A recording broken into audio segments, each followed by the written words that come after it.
ito, nakakalungkot po na balita ito mga kababayan no, para po sa tagahanga o taga-suporta po ng ating Pangulong Ferdinand Bongbong Marcos Jr. Dahil sa bidyong ito, mapapanood natin o mapapakinggan natin itong senaryo no, di umano ng pagkakahaling tulad ng nangyari po dahil sa karamdaman nitong si Marcos Jr. at si Marcos. So bago natin panoorin yan, huwag niyo po kalimutan mag-subscribe po dito sa ating YouTube channel.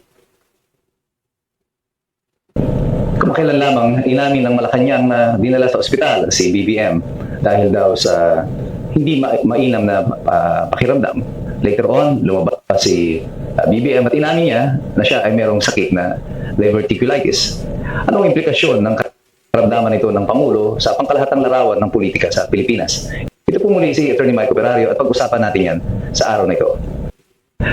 Sabi ni Atty. Guanzon, overdose daw ito.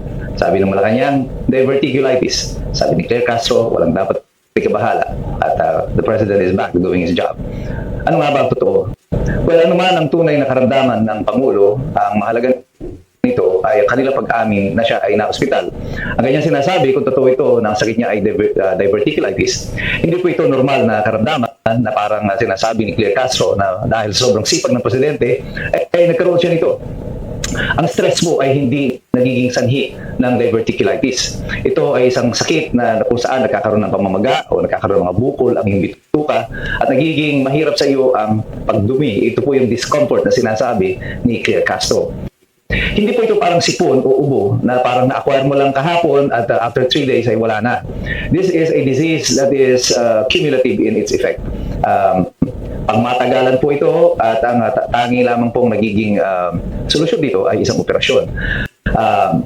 Marami pong mga factors kung bakit ito ay nagkakaroon ng isang tao. Hindi po kasama dyan ang stress. But generally, lahat naman po ng klase ng disease na meron tayo, pwede mong i-relate sa stress over time. But hindi po stress ang direct result, ang direct na dahilan po nito.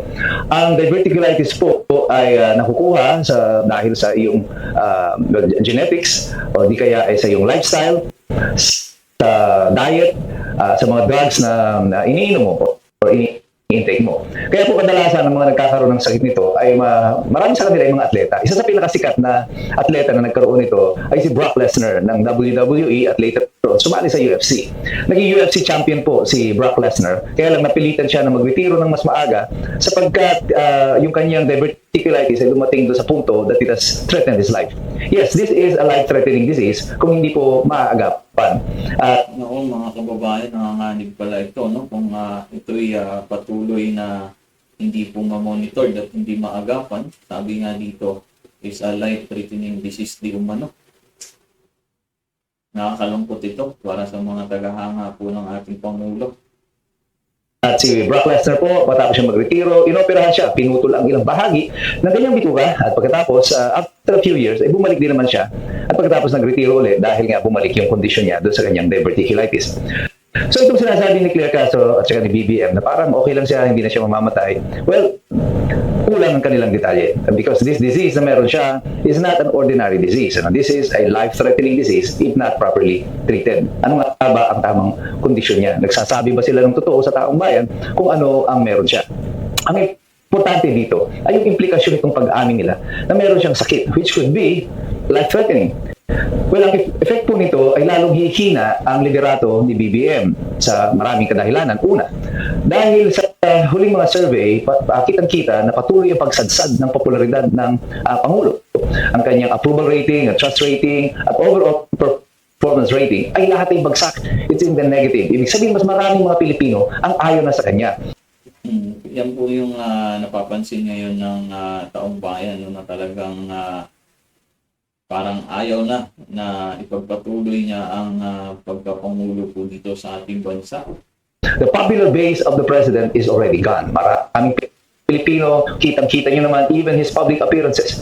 Halos ayaw siyang lapitan o hawakan ng mga taong nasa kanyang paligid. Meron naman, no, pag pumunta siya sa mga school, yung mga bata, hiyawan, yung mga ganun. Dahil dito, yung kanyang political stock ay na dapat nagmumula lamang doon sa mga taong naniniwala sa kanya ay wala na, is virtually gone and watered away. Ngayon, kung ako yung kandidato na i-endorso ni BBM, matatakot ako. Kasi baka ang pag-endorso ni BBM ay magiging Paano yan, no? Si former Senator Antonio Trillanes ay isinusulong po yung pagsanib puwersa di umano ng mga kakamping at itong administrasyon. Naku, mukhang mga nganib din pala itong unit team na bubuuin pa lamang ata nila. case of death. Ito ang dahilan kung bakit ang administrasyon wala pa po silang mapisil na magiging successor niya. Sapagkat tila walang mga politiko ang nais na magmana ng legasiya na iiwan ni BBM. Ano ba yung mga legacy no, na iniwan po dito ng ating Pangulo? Yan. Pwede nyo i-comment din sa baba. At kung sila ang i-endorse ni BBM, mas malamang matalo pa sila. Ganyan-ganyan nangyari dito sa mga senador ng administrasyon.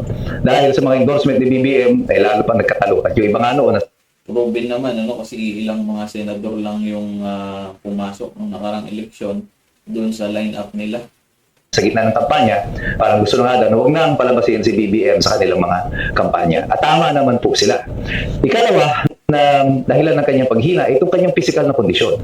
Kung ang kanyang mga kapanalig ngayon ay naniniwala na si BBM ay may malubhang karamdaman, which is life-threatening, they know that their position is also threatened.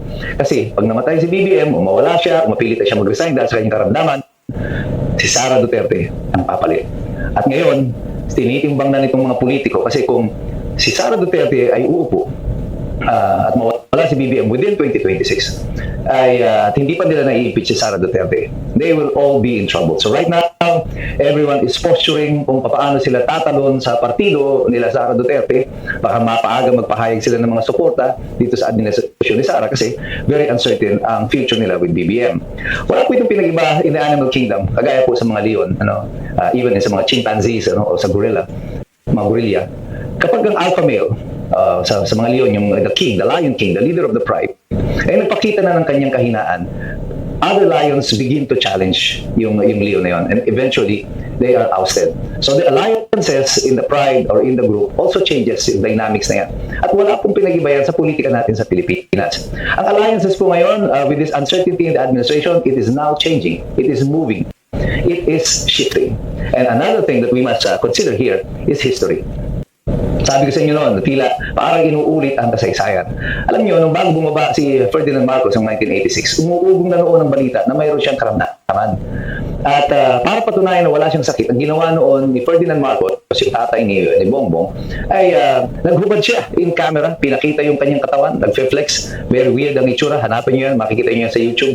Nagfe-flex siya kahit matanda na siya, at tila ba nagsa-shadow boxing pa. This is all intended to prove na wala siyang sakit. But when he was ousted in 1986, nakita nila sa loob ng Malacanang mayroong sariling dialysis machine, si Ferdinand Marcos.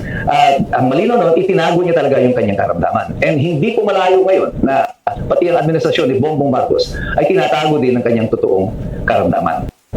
History repeating itself. Parehong-pareho, 40 years apart. Today, when Marcos was ousted, he was 68 years old. Today, Bongbong is also 68, turning 68 years old. So, anong meron sa history natin? Inuulit niya ba ito?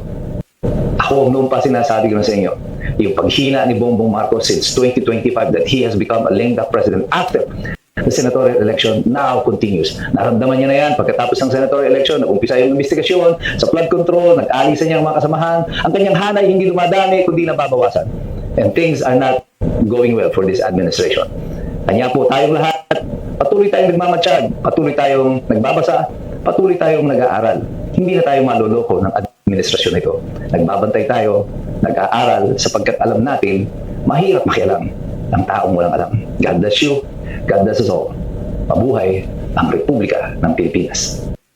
Ayan, mga kababayan, meron pang binanggit dito, hindi na tayo maluloko. Kaya alam nyo na. Ayan, napakinggan na po natin at napanood itong opinion po ni Mike Operario, attorney po itong mga kababayan.